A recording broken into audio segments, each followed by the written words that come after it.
नमस्कार, Byju's exam prep IAS Hindi platform पर आपका स्वागत है। दोस्तों, आज की बड़ी खबर में हम बात करेंगे क्वाड और भारत प्रशांत आर्थिक ढांचा। दोस्तों, इसमें हम चर्चा करेंगे क्योंकि अभी हमारे देश के प्रधानमंत्री और अमेरिका तो यानी क्वाड के सदस्यों की बैठक जापान में हो रही है। सब इकट्ठा हो रहे हैं, तो हम इसमें बात करेंगे क्वाड क्या है, इसका क्या उद्देश्य है, इसके साथ साथ इंडो पैसिफिक इकोनॉमिक फ्रेमवर्क की भी चर्चा करेंगे और इसमें चीन की क्या स्थिति है, चीन को क्या आशंकाएं हैं, इन सब बातों की चर्चा करेंगे। और भारत का क्वाड में बढ़ता प्रभुत्व क्या चीन के लिए चिंता का विषय है, इन सब बातों पर चर्चा करेंगे। तो आइए हम बात करते हैं शीर्षक की। तो क्वाड और भारत प्रशांत आर्थिक ढांचा, यानी क्वाड का मतलब क्या हुआ, इसे हम कहेंगे चतुर्भुज सुरक्षा वार्ता या इसे क्वाड कहा जाता है। यानी इसमें 4 देशों का यह समूह है जिसमें भारत, अमेरिका, जापान और ऑस्ट्रेलिया है। तो दोस्तों, इसी के बारे में हम चर्चा कर रहे हैं क्योंकि हमारे देश के प्रधानमंत्री अमेरिकी राष्ट्रपति जो बाइडेन क्वाड के अन्य नेताओं के 24 मई को टोक्यो में, कहाँ, जापान की राजधानी टोक्यो में होने वाले शिखर सम्मेलन में हिंद प्रशांत क्षेत्र की चुनौतियों और अवसरों के साथ, यानी हिंद प्रशांत महासागर अगर हम बात करें तो ये सब इंडो यानी हिंद महासागर है और इसके आगे बढ़ते जाएंगे तो ऑस्ट्रेलिया, ऊपर प्रशांत महासागर, तो इंडो पैसिफिक, इन दोनों को एक साथ जोड़ने की, यानी इन दोनों की सुरक्षा, इनकी चुनौतियों, इनके अवसरों, यानी कई मुद्दों पर विचार विमर्श होने की उम्मीद है। और यह 23 और 24 मई को यह शिखर सम्मेलन आयोजित किया जा रहा है। इसके साथ साथ इस बैठक में कोविड-19 के बाद की अर्थव्यवस्था को कैसे पटरी पर लाया जाए, उन सब बिंदुओं पर चर्चा होगी। इसके साथ साथ सुरक्षा यानी स्वास्थ्य, टिकाऊ आधारभूत ढांचा जैसे मुद्दों पर भी बातचीत होगी।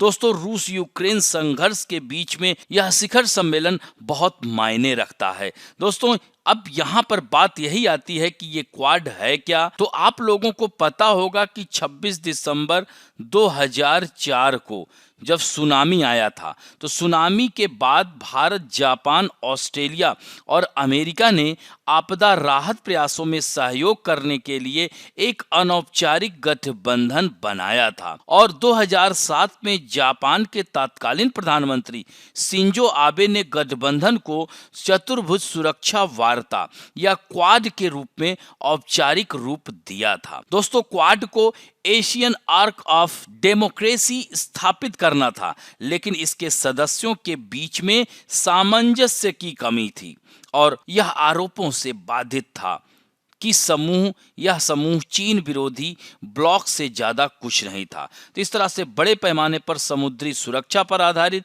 क्वाड का प्रारंभिक पुनरावृत्ति अंततः समाप्त हो गया और इस तरह से ऑस्ट्रेलिया के साथ आगे नहीं बढ़ सका क्वाड। और फिर आखिरकार 2017 में भारत, ऑस्ट्रेलिया, अमेरिका और जापान एक साथ आए और चतुर्भुज गठबंधन का गठन किया और इस तरह से इसको और व्यापक बनाया तथा एक तंत्र का निर्माण किया जिसका उद्देश्य धीरे धीरे एक नियम आधारित अंतर्राष्ट्रीय व्यवस्था स्थापित करना था। हालांकि अपने उच्च महत्वाकांक्षाओं के बावजूद क्वाड को एक विशिष्ट बहुपक्षीय संगठन की तरह संरक्षित नहीं किया गया है और इसमें सचिवालय और किसी स्थायी निर्णय लेने वाली संस्था का भी अभाव है। यूरोपीय संघ या संयुक्त राष्ट्र की तर्ज पर नीति बनाने के बजाय क्वाड ने सदस्य देशों के बीच मौजूदा समझौतों के विस्तार और उनके साझा मूल्यों को उजागर करने पर ध्यान केंद्रित किया है। इसके अतिरिक्त नाटो के विपरीत क्वाड में सामूहिक सुरक्षा के प्रावधान शामिल नहीं है।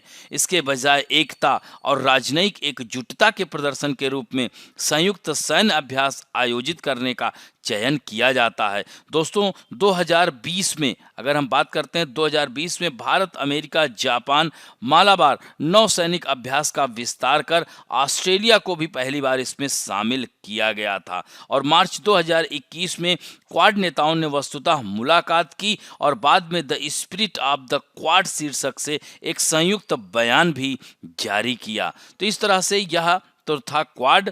अब क्वाड के उद्देश्य की अगर हम बात करते हैं तो स्पिरिट ऑफ क्वाड के अनुसार समूह के प्राथमिक उद्देश्यों में समुद्री सुरक्षा, कोविड-19 संकट का मुकाबला करना, विशेष रूप से वैक्सीन कूटनीति, जलवायु परिवर्तन के जोखिमों को संबोधित करना, इन सब यानी नवाचार को बढ़ावा देना, तकनीकी नवाचार, पारिस्थितिकी तंत्र को मजबूत करना, इन सब बातों पर यह कह सकते हैं ये सब क्वाड के उद्देश्य हैं। और क्वाड सदस्यों ने तथाकथित क्वाड प्लस के माध्यम से साझेदारी का विस्तार करने की भी इच्छा जताई है और इसमें दक्षिण कोरिया, न्यूजीलैंड और वियतनाम को भी शामिल करने की इच्छा जताई गई है। तो दोस्तों, क्वाड के प्रत्येक सदस्य राज्यों के पास चीन के उदय से डरने के अपने कारण है और बीजिंग की क्षेत्रीय प्रगति को रोकना उनके सभी राष्ट्रीय हितों में होगा। दोस्तों, चीन शुरू में ही क्वाड के गठन का विरोध किया और उसके बाद से 13 वर्षों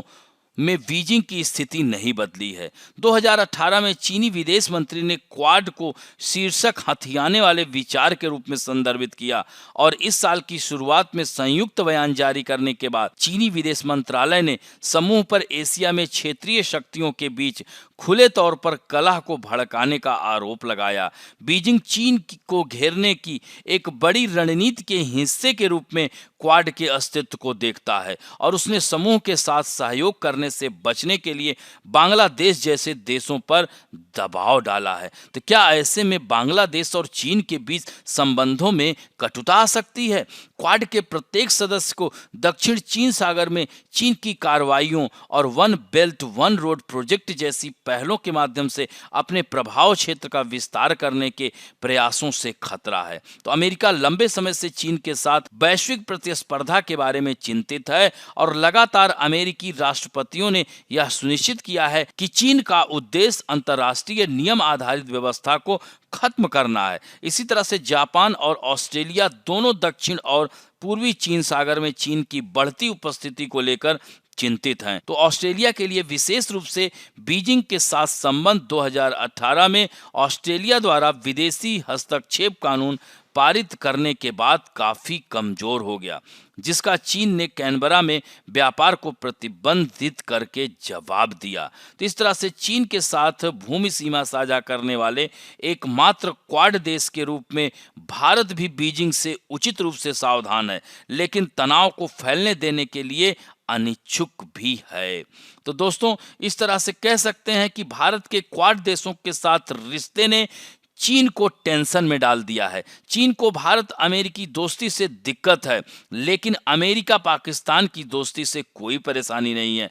अमेरिका में बाइडेन प्रशासन के आने के बाद क्वाड को एक नई गति मिली है। बाइडेन के कार्यकाल में क्वाड का यह तीसरा शिखर सम्मेलन होने जा रहा है। तो चीन के विदेश मंत्री वांग यी ने पहले क्वाड को समुद्र की फेन करार दिया था, लेकिन अब इसे खतरनाक वह मानते हैं। तो इस तरह से भारत के क्वाड देशों के साथ रिश्ते ने चीनी विश्लेषकों को टेंशन में डाल दिया है।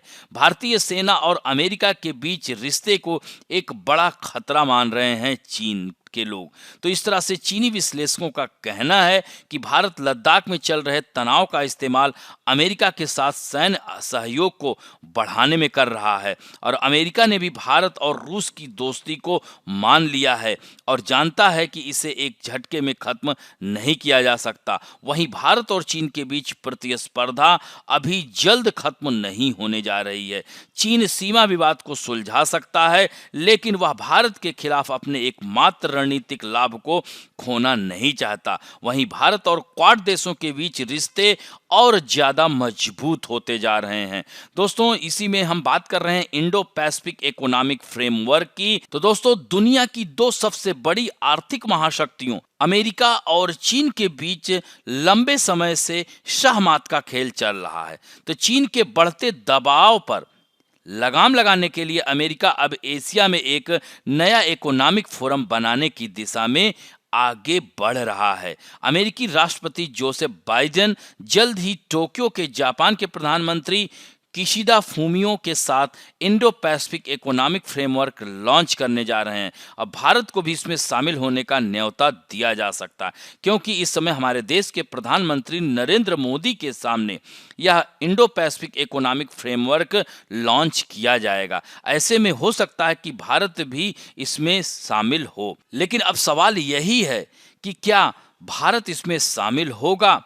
तो आईपीईएफ जो बाइडेन के दिमाग की उपज है और अभी इस बारे में ज़्यादा जानकारी उपलब्ध नहीं है कि भारत इसमें शामिल होगा या नहीं, अभी यह साफ नहीं है। इस इनिशिएटिव के जरिए America clean energy, decarbonisation, infrastructure, supply chain में सुधार जैसे साझा हित के मुद्दों पर एशिया के देशों के साथ पार्टनरशिप करेगा। कोरोना काल में चीन से सप्लाई बाधित हुई है। यही वजह है कि पूरी दुनिया इसके लिए एक ठोस विकल्प तैयार करना चाहती है। भारत कई बार कह चुका है कि दुनिया को एक विश्वसनीय सप्लाई चेन की जरूरत है। विदेश सचिव विनय क्वात्रा ने कहा है कि भारत के लिए इलाके में इकोनॉमिक कोऑपरेशन अहम है और प्रधानमंत्री का फोकस इसी बात पर रहेगा। और उन्होंने कहा कि भारत आईपीईएफ पर अमेरिका के साथ चर्चा कर रहा है और यह इस बात का संकेत है कि भारत देर सवेर इससे जुड़ सकता है। तो इस तरह हम देख सकते हैं यह इंडो पैसिफिक इकोनॉमिक फ्रेमवर्क जो कि आने वाले दिनों में चीन के लिए समस्याएं और बढ़ा सकता है। तो यह महत्वपूर्ण टॉपिक था। आशा करता हूं कि आप लोगों को यह अच्छा लगा होगा और यदि अच्छा लगे तो प्लीज़ लाइक, शेयर, सब्सक्राइब और बेल आइकन दबाने के साथ साथ कमेंट करना ना भूलें। धन्यवाद।